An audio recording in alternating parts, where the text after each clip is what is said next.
Hello everyone. Our devotional for July the 6th is entitled Enoch, and our verse for today is taken from Genesis 5 verse 22. After he begot Methuselah, Enoch walked with God 300 years. Enoch learned from the lips of Adam the painful story of the fall and the precious story of God's condescending grace and the gift of his Son as the world's Redeemer.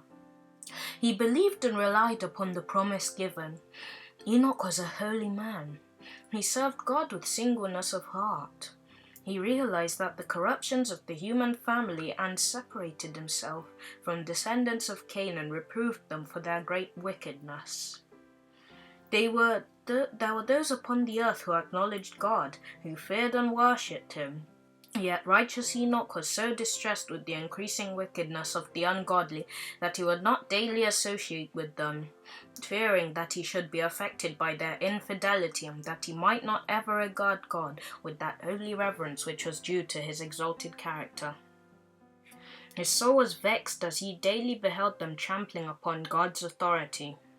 He chose to separate himself from them and spent much of his time alone, giving himself to reflection and prayer.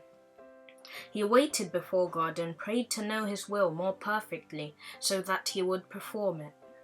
God communed with Enoch through his angels and gave him divine instruction.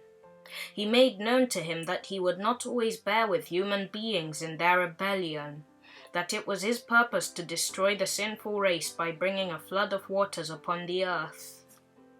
The beautiful Garden of Eden, from which our first parents had been driven, remained until God determined to destroy the earth by a flood. The Lord had planted that garden and especially blessed it, and in his wonderful providence he withdrew it from the earth and will return it again, more gloriously adorned than before it was removed.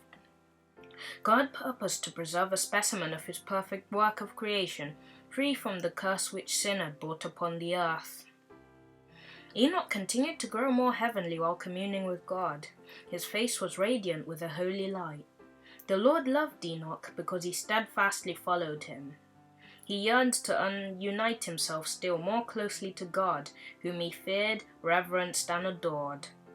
The Lord would not permit Enoch to die like others, but sent his angels to take him to heaven without seeing death.